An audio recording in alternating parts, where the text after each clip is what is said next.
પ્રાયોજક છે cancer healer centre, a new beginning. સમગ્ર ઘટના બાદ પોલીસે કાર ચાલકને રાઉન્ડ અપ કરી તપાસ હાથ ધરી. એફએસએલની ટીમ દ્વારા પણ કારની સ્પીડ અને કાર ચાલક નશામાં હતો કે નહીં તેની પણ તપાસ. આરોપી ચિંતન પરીખના બ્લડ સેમ્પલ લઈને તપાસમાં મોકલવામાં આવ્યા છે. કાર હર્ષ પરીખના નામે રજીસ્ટર હતી.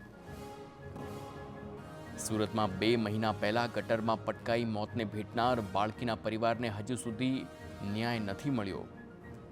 ડિંડોલીમાં તંત્રની બેદરકારીને પગલે 5 વર્ષની બાળકીનું મોત નીપજ્યું હતું. બાળકીના માતા પિતાએ પોલીસ સ્ટેશનમાં અનેક ધક્કા ખાધા બાદ પણ કાર્યવાહી નથી કરાઈ.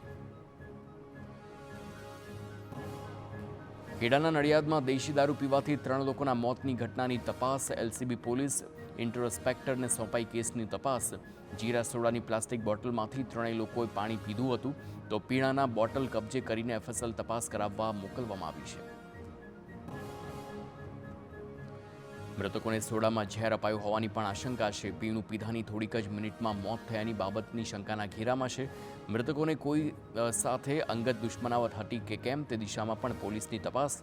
ઝેરી દારૂના કારણે મોત થયાનું માની રહ્યા છે પરિવારના લોકો.